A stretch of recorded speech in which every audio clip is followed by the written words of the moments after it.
60 টাকা দাম বিবেচনা কি এটা অর্থিক?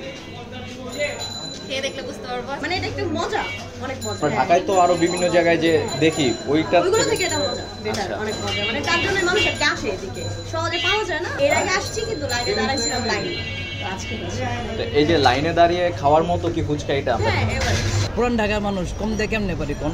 পুরান ঢাকার? হ্যাঁ, পুরান ঢাকা তো বিরিয়ানির জন্য ফেমাস আমি যতটুকু জানি, কিন্তু এখানে দেখি যে ফুচকাটাও। এখানে সব কিছুর জন্যই ফেমাস পুরান ঢাকা। কি নাই? বিরিয়ানি বলেন, ফুচকা বলেন, সব। পুরান ঢাকা খাবারের রাজ্য, খাবারের রাজ্য।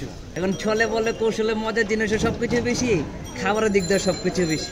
এগুলো কথা। আমি আজকে ফার্স্টে, এটা সত্যি কথা। টেস্ট কেমন? বেশ ভালো। কত দিবেন 10-এর মধ্যে?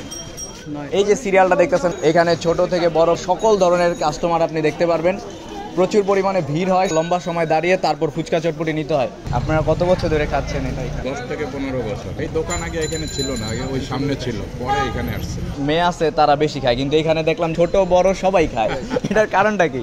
ভালো লাগে তাই, হোমমেড জিনিস, হাইজেনিক জিনিস, এবং কোনো খাওয়ার পরে কোনো অসুবিধা হয় না, এই জন্য সবাই খায়। অনেক আগের থেকে আর কি এটা চলতেছে, আর এটা টেস্টও অনেক ভালো, এই কারণে ফেমাস আর প্রায় সময় খাওয়া।